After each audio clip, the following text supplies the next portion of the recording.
All right, get ready to dive deep because today we're jumping headfirst into education in the late Oh, 1800s. this is going to be fun. You guys gave us this incredible 1898 educational journal to explore. Hmm. And I am already getting some serious back-in-my-day vibes from just glancing at it. Yeah.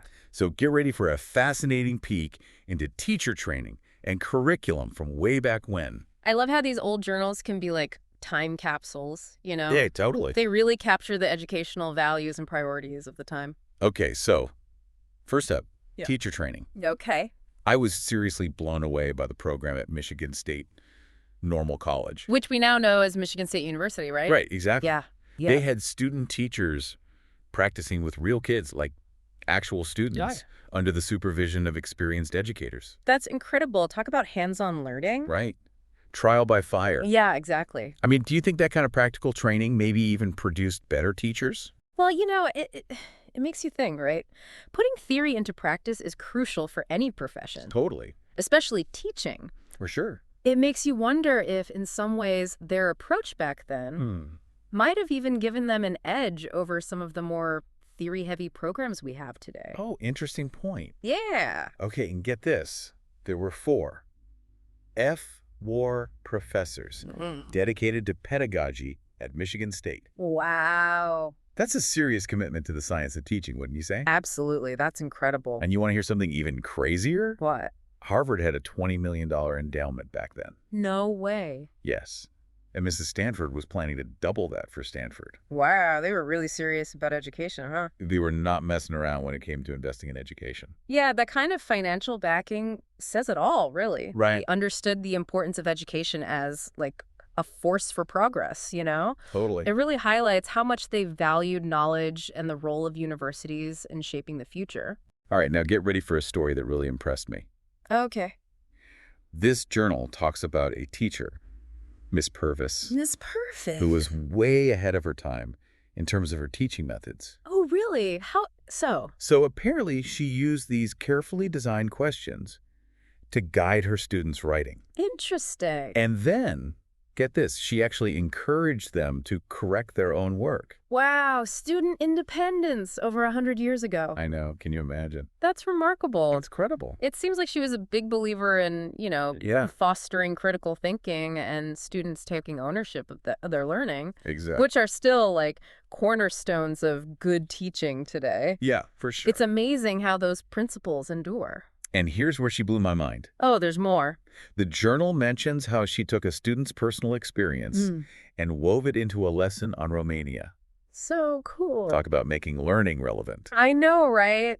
That's fantastic. It seems like she instinctively understood the power of personalization, way before differentiated instruction became a buzzword. She was ahead of her time, for sure. It's incredible. I love these little glimpses into innovative teaching practices from the past. Yeah, me too. It's just fascinating to see how those timeless principles keep resurfacing, Totally. even as the tools and contexts change. Okay, so let's switch gears for a minute and talk about the curriculum itself. Okay. Now, I have to admit, the idea of busy work involving wallpaper cutouts made me chuckle a little. Wallpaper cutouts? Can you picture a classroom full of kids meticulously cutting shapes out of wallpaper? Oh, that's funny. It's definitely a far cry from the iPads we see in classrooms today. You're telling me. But, there's actually something to be said for that kind of activity, right? Absolutely. It develops those fine motor skills, Yeah. encourages focus, and it keeps them engaged while the teacher can maybe work with other students. Exactly. It's like a low-tech version of what we might call differentiated learning centers today, But hold on, because things get even more hands-on with the next part. Oh. So the journal describes how students learned about the human head by sculpting them. Interesting. Sculpting, Wow. resulting in all kinds of interesting interpretations. Can you imagine a classroom full of kids sculpting heads? It's like an early form of 3D printing, right? Totally. That's a great way to put it. What do you think about that approach? Well, it really emphasizes observation and interpretation, right? Even at the elementary level, it's such a holistic approach to learning, Yeah. It engages multiple senses and encourages them to analyze what they see Right. and then express their understanding in this creative way. I think there's a lot we can learn from that approach even today.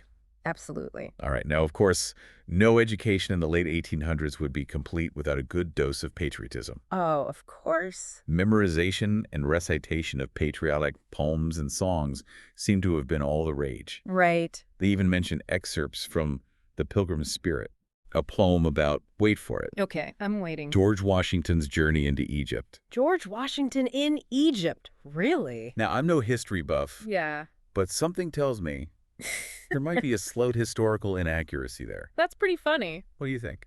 Well, it's definitely interesting. It is. You know, maybe it was like a fictionalized account or a misattribution. Who knows? Right. But it's interesting how these historical narratives can sometimes get mixed up with, Right. mythology or creative license. Even in educational material. Even in educational materials, yeah. It's a good reminder to always be critical, I guess. Sure. Of the information we come across. Absolutely. And to verify sources. Always a good idea. The journal also mentions the chorus of Massachusetts' Song of Liberty. Oh, yeah. Now, that one is full of fiery, patriotic spirit. It sounds like it. Clearly, instilling national pride was a key goal of education back then. Yeah. I wonder if that kind of overt patriotism would fly in today's classrooms. That's a really interesting question. It is, isn't it? The emphasis on patriotic themes, in their literature and music, Right. it definitely reflects the social and political climate of the time. Yeah. It was a period of nation building and establishing a strong national identity. Right. And education was definitely a key part of that. So it's something to think about, right? It is. How much has changed, how much is still the same in terms of the messages we convey in our classrooms today. Definitely something to ponder. Okay, now let's hear what a visitor from Texas had to say about California schools. Oh, interesting. This Mr. Caldwell was pretty impressed by what he observed, especially when it came to funding. Okay. He highlighted long terms, secure teaching positions, Nice. and specialized instruction in grammar schools. Wow. It sounds like California was ahead of its time when it came to investing in public education. Yeah, it does. What stands out to you from his observations? Well, he pointed out the high qualifications for high school teachers, right? They had to be graduates of top-notch institutions like Harvard, Yale, Wow. or the University of Michigan. He even contrasted this with other regions where elementary teachers had those kinds of credentials. Interesting. So it paints a picture of California really trying to attract the best and brightest to their teaching force. And get this, attendance at teacher institutes was mandatory. Really? And teachers got paid for their time. Wow, they were serious about professional development. Talk about taking professional development seriously. It sounds like they understood that investing in teachers benefits everyone, right? Totally. It reinforces the idea that California wasn't just investing in education, Right. but in the growth and development of their teachers. Absolutely. Recognizing that good teaching requires continuous learning and improvement. Okay, before we wrap up this part of our deep dive, we have to talk about this delightful poem called The Flying Squirrel. The Flying Squirrel, okay. It's full of whimsy and humor, describing this mischievous squirrel with a taste for the unusual. Like what?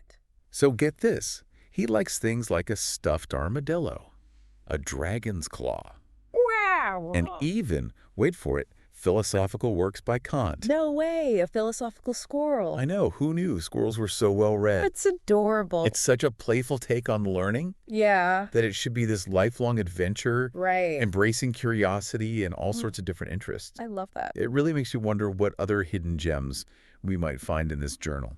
I can't wait to find out. It's going to be fun digging deeper into this. Absolutely. It really makes you wonder what else is hidden in these pages. I know, right? It's so fascinating to see how much has changed in education. Yeah. And yet, how much has also stayed the same. It's like we're looking back in time, but seeing reflections of our own educational world. Exactly. It seems like those core values of education, like fostering critical thinking, nurturing a love of learning, preparing students to be active citizens. Right. Those have kind of transcended time, haven't they? I think so, for sure. So as we wrap up this deep dive into this 1898 journal, what key takeaways stand out to you? Well, the first thing that comes to mind is just how rigorous their teacher training programs were. Yeah. The focus on pedagogy as a science, the emphasis on hands-on experience. Right. I mean, those are things we could still learn from today. It's like a reminder that teaching is a real profession. It is. It's complex, it's demanding. It requires specialized knowledge and skills. Exactly. It's not something just anyone can walk into and do well. Another takeaway for me is the innovative teaching methods, like what we saw with Miss Purvis. Oh, yeah, she was amazing. It shows that a student-centered approach to learning isn't new at all. Right. It's been around for a long time, and for good reason. Yeah. It works. It's encouraging to see those timeless principles keep coming up. I agree. Even with all the changes in education over the years. And lastly, we can't forget about the patriotic themes in the curriculum. Right. It really highlights how education has always played a role in shaping national identity. And values. It makes you wonder what it would have been like to be a student back then, you know? It does, doesn't it? Would we have thrived in that kind of structured environment? Or would we have felt stifled? It's a good question. It's easy to romanticize the past, but we have to remember that every era has its own challenges. That's a good point. And limitations. But I have to say, I'm really impressed by their dedication to education. Me too. It seems like they really took seriously the task of preparing young minds for the future. They did, and that's something we can admire and learn from. It is, even today. It's valuable to look back and draw inspiration from those who came before us. I couldn't agree more. This 1898 journal has given us so much to think about. It really has. It's incredible how these primary sources can bring history to life. And connect us to the people who paved the way for us. It's a reminder that education is an ongoing conversation. Yeah. It's an evolution. We're all part of that lineage. Building upon the foundations laid by previous generations. So to our listeners out there, I want to leave you with a final thought-provoking question. All right, I'm listening. Imagine yourself as a student in a late 19th century classroom. Okay. How do you think you would have felt? That's a good one.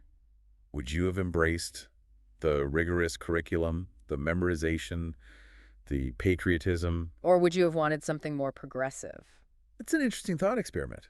It is. It makes us think about our own educational values. And preferences. Because the history of education isn't just about facts and figures. It's about human experiences. Shaped by the world around us. So by exploring these historical perspectives, we gain a better understanding of our own educational landscape. And the journey to create meaningful learning experiences for everyone. That's beautifully said. So we encourage you to keep exploring the world of historical educational practices. Dive into those old textbooks. Read those first-hand accounts. You never know what you might find. And how those discoveries might inform our present. And shape the future of education. So until next time, keep those minds curious. And never stop exploring. Can you imagine us in those stiff little desks reciting poetry? Oh, I can totally picture it. It makes you appreciate how much our ideas about education have changed, you know? Totally. Yeah, like, who would have thought wallpaper cutouts would be considered, like, cutting edge? Right. Or sculpting heads. It's so funny to think about. But hey, maybe they were onto something. Right. Sometimes the simplest things are the most effective. You know, it makes me wonder about that teacher, Miss Purvis, and if she faced any, like, pushback for her ideas. Oh, yeah, I'm sure she did. Like, change is never easy, especially in education. It takes a lot of courage to go against the grain and try something new. And those California schools, wow. They were really ahead of the curve. Investing in their teachers, setting high standards. It's like they knew that good teachers are the heart of good education. It's inspiring, you know, to see how much they valued education. It really is. So as we wrap up this trip back in time, I'm just, like, full of awe and so many things to think about. Me too. It's amazing what we can learn from just one little journal. It really is. It's a reminder to be curious about the past. And to keep an open mind. Because you never know what you might discover. Exactly. So to everyone listening out there, keep exploring these historical educational practices. Yeah, keep diving deep. There's a whole world of knowledge waiting to be unearthed. And who knows, maybe your discoveries will help shape the future of education. It's an exciting thought. Until next time, keep those minds curious. And never stop learning. Thanks for joining us on this deep dive, everyone. It's been a pleasure.